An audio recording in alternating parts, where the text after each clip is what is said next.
Chapter 2. Black Dog Appears and Disappears. It was not very long after this that there occurred the first of the mysterious events that rid of us our captain at last, though not, as you will see, of his affairs. It was bitter cold winter, with long hard frosts and heavy gales. It was plain from the first that my poor father was little likely to see the spring. He sank daily, and my mother and I had all the inn upon our hands, and were kept busy enough without paying much regard to our unpleasant guest. It was one January morning, very early, a pinching, frosty morning, the cove all grey with hoar frost, the ripple lapping softly on the stones, the sun still low, and only touching the hilltops and shining far to seaward. The captain had risen earlier than usual, and set out down the beach, his cutlass swinging under his broad skirts of the old blue coat he wore, his brass telescope under his arm, his hat tilted back upon his head. I remember his breath hanging like smoke in his wake as he strode off, and the last sound I heard of him, as he turned the big rock, was a loud snort of indignation, as though his mind was still running upon Dr. Livesey. Well, Mother was upstairs with Father, and I was laying the breakfast table against the captain's return when the parlour door opened and a man stepped in on whom I had never set my eyes before. He was a pale, tallowy creature, wanting 2 fingers on the left hand, and though he wore a cutlass, he did not look much like a fighter. I always had my eye open for seafaring men, with one leg or two, and I remember this one puzzled me. He was not sailorly, and yet he had a smack of the sea about him, too. I asked him what was for his service, and he said he would take rum, but I was going out of the room to fetch it. He sat down upon the table and motioned me to draw near. I paused where I was with my napkin in my hand. "Come here, sonny," he says. "Come nearer here." I took a step nearer. "Is this here table for my mate Bill?" he asked with a kind of leer.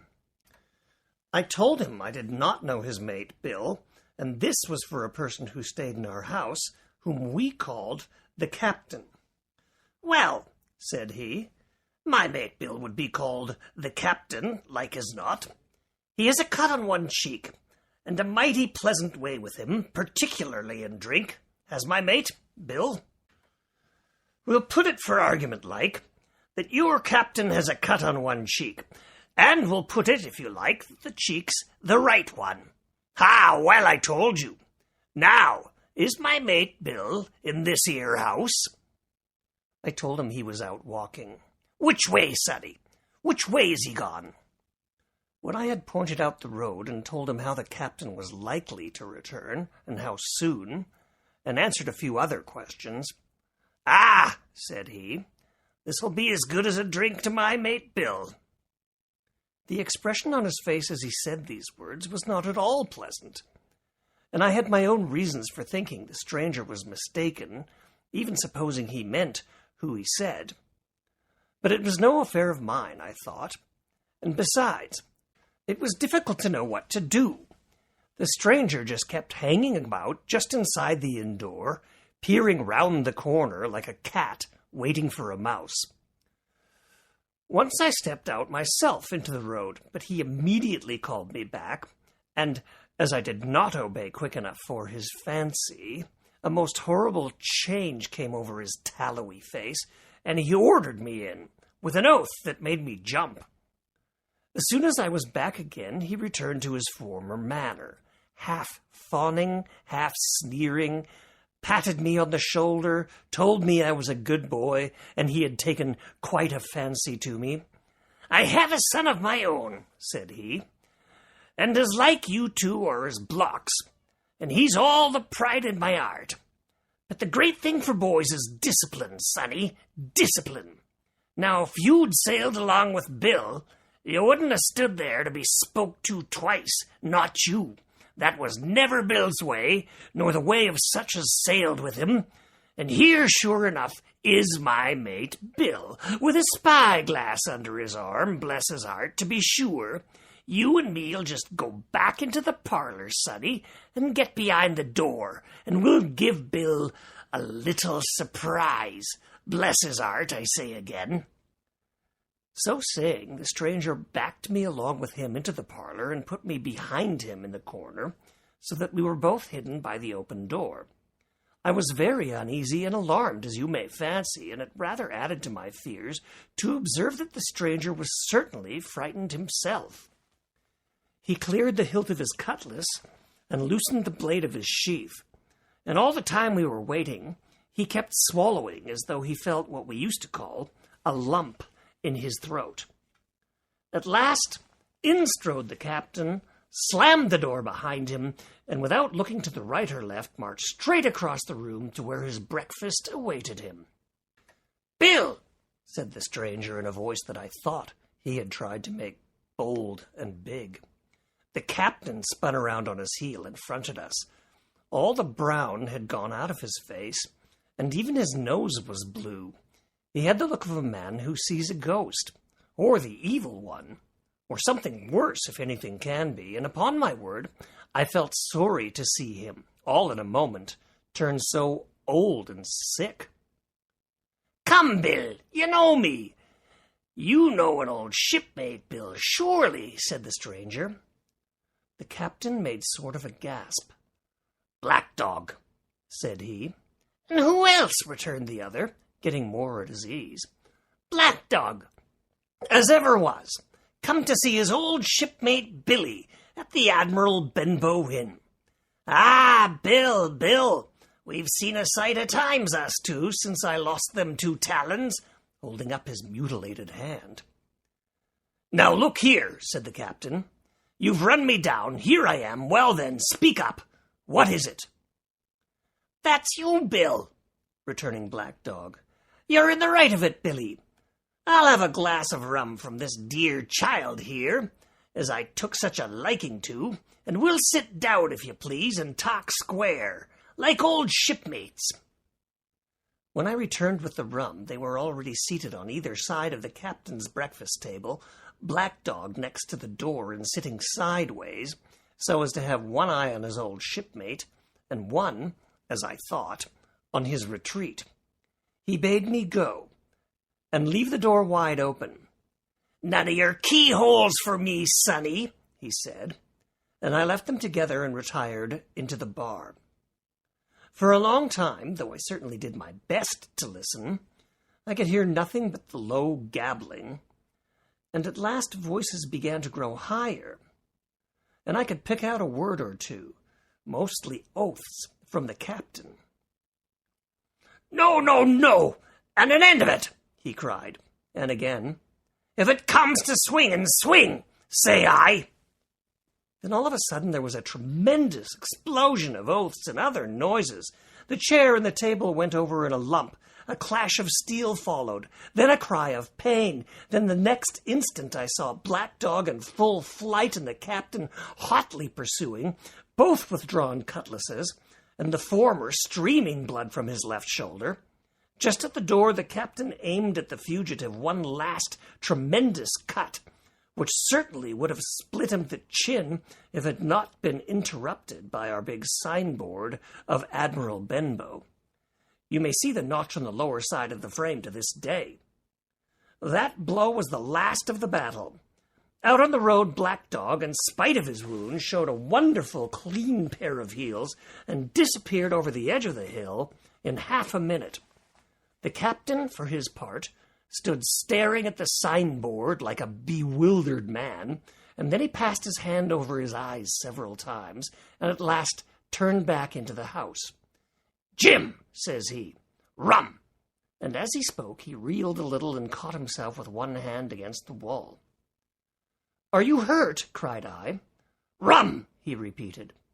"I must get away from here. Rum! Rum!" And I ran to fetch it. But I was quite unsteady by all that had fallen out, and I broke one glass and fouled the tap, and while I was still getting in my own way, I heard a loud fall in the parlour, and running in, beheld the captain lying full length on the floor. At the same instant, my mother, alarmed by the cries and fighting, came running down the stairs to help me. Between us, we raised his head. He was breathing very loud and hard, but his eyes were closed, and his face a horrible color. "Dear, dearie me!" cried my mother. "What a disgrace upon the house! And your poor father sick!" In the meantime, we had no idea what to do to help the captain, nor any other thought but that he had got his death hurt in the scuffle with the stranger. I got the rum, to be sure, and tried to put it down his throat, but his teeth were tightly shut, and his jaws as strong as iron. It was a happy relief for us when the door opened and Dr. Livesey came in on his visit to my father. "Oh, doctor," we cried, "what shall we do? Where is he wounded?" "Wounded? A fiddlestick's end," said the doctor. "No more wounded than you or I. The man has had a stroke, as I warned him. Now, Mrs. Hawkins, just you run upstairs to your husband and tell him, if possible, nothing about it. For my part, I must do my best to save this fellow's trebly worthless life, and Jim here, get me a basin." When I got back with the basin, the doctor had already ripped up the captain's sleeve and exposed his great, sinewy arm. It was tattooed in several places. "Here's luck," and "a fair wind," and "Billy Bones his fancy," were very neatly and clearly executed on his forearm, and up near his shoulder there was a sketch of a gallows and a man hanging from it, done, as I thought, with great spirit. "Prophetic," said the doctor, touching the picture with his finger. "And now, Master Billy Bones, if that be your name, we'll have a look at the colour of your blood. Jim," he said, "are you afraid of blood?" "No, sir," said I. "Well, then," he said, "you hold the basin." And with that he took his lancet and opened a vein. A great deal of blood was taken before the captain opened his eyes and looked mistily about him.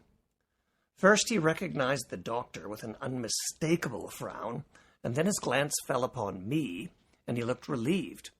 But suddenly his color changed, and he tried to raise himself, crying, "Where's Black Dog?" "There is no black dog here," said the doctor, "except what you have on your own back.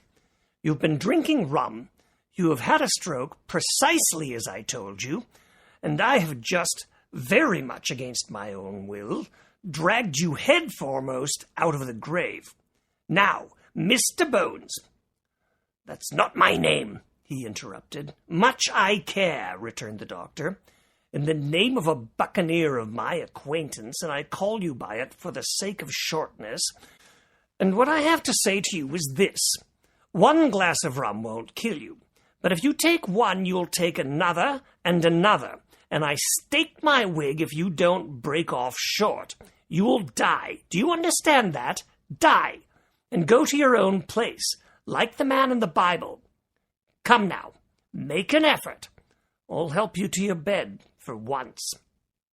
Between us, with much trouble, we managed to hoist him upstairs and lay him on his bed, where his head fell back on the pillow, as if almost fainting. "Now, mind you," said the doctor, "I clear my conscience. The name of rum for you is death." And with that he went off to see my father, taking me with him by the arm. "This is nothing," he said, as soon as he had closed the door. "I have drawn blood enough to keep him quiet for a while. He should lie for a week where he is. That is the best thing for him and you. But another stroke will settle him."